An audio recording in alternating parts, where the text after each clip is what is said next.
നമസ്തേ. നിങ്ങളുടെ ജീവിതത്തിൽ ഒരു ചോദ്യം. നിങ്ങളെ സഹായിക്കാൻ എത്ര പേർ തയ്യാറാണ്?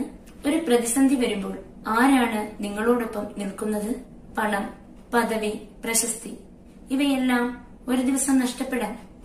പക്ഷേ നിങ്ങളോടൊപ്പം നിൽക്കുന്ന വിശ്വസ്തരായ ആളുകളാണ് നിങ്ങളുടെ യഥാർത്ഥ സമ്പത്ത്. കുരുക്ഷേത്ര യുദ്ധഭൂമിയിൽ ദുര്യോധനനും ഇതേ കാര്യം പറയുകയാണ്. എനിക്കു വേണ്ടി ജീവൻ പോലും ത്യജിക്കാൻ തയ്യാറായ അനേകം യോദ്ധാക്കൾ എനിക്കുണ്ട്. എന്നാൽ വിശ്വസ്തരായ ആളുകൾ ഉണ്ടായിട്ടും ദുര്യോധനൻ എന്തുകൊണ്ട് പരാജയപ്പെട്ടു?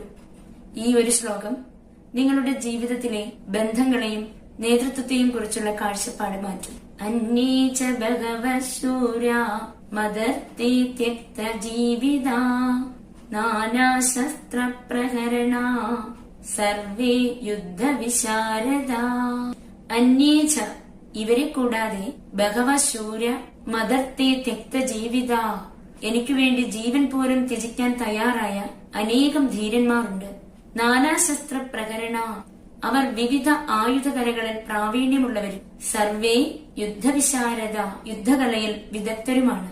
ദുര്യോധനൻ തന്റെ സൈന്യത്തിന്റെ ആത്മവിശ്വാസം വർദ്ധിപ്പിക്കാനാണ് ഇത് പറയുന്നത്. നമ്മൾ ഒറ്റയ്ക്കല്ല. പക്ഷേ ഭഗവത്ഗീത ഇവിടെ ഒരു ആഴമുള്ള ചോദ്യം ഉയർത്തുന്നുണ്ട്. അവർ നിങ്ങളെ പിന്തുണയ്ക്കുന്നത് സത്യത്തിനു വേണ്ടിയോ അല്ലെങ്കിൽ വ്യക്തിപരമായ വിശ്വസ്തത കൊണ്ടോ? വിശ്വസ്തത നല്ല ഗുണമാണ്. പക്ഷേ ധർമ്മമില്ലാത്ത വിശ്വസ്തത അപകടകരമാകാം. ദുര്യോധനന്റെ പല യോദ്ധാക്കളും വിശ്വസ്തരായിരുന്നു, എന്നാൽ അവർ ധർമ്മത്തിന്റെ പക്ഷത്തല്ലായിരുന്നു. ഗീതയുടെ സന്ദേശം ആദ്യം ധർമ്മത്തോട് വിശ്വസ്തരാകൂ, പിന്നെ വ്യക്തികളോട്. വലിയ ടീം ഉണ്ടെന്നതല്ല യഥാർത്ഥ ശക്തി. ശരിയായ ലക്ഷ്യത്തിനായി ഒരുമിക്കുന്ന ടീമാണ് യഥാർത്ഥ ശക്തി.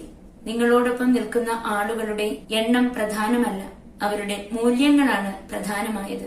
നിങ്ങൾ സത്യത്തിന്റെയും ധർമ്മത്തിന്റെയും വഴിയിലാണെങ്കിൽ ചിലപ്പോൾ നിങ്ങൾ ഒറ്റയ്ക്കാകാം, പക്ഷേ അവസാനം സത്യമാണ് ജയിക്കുക. ഇന്ന് നിങ്ങളോട് തന്നെ ഈ 3 ചോദ്യങ്ങൾ ചോദിച്ചു നോക്കൂ. ഞാൻ ശരിയായ ആളുകളോടൊപ്പമാണോ? എന്റെ തീരുമാനങ്ങൾ ധർമ്മത്തിന്റെ അടിസ്ഥാനത്തിലാണോ? ഞാൻ മറ്റുള്ളവരെ നല്ല വഴിയിലേക്ക് നയിക്കുന്നുണ്ടോ?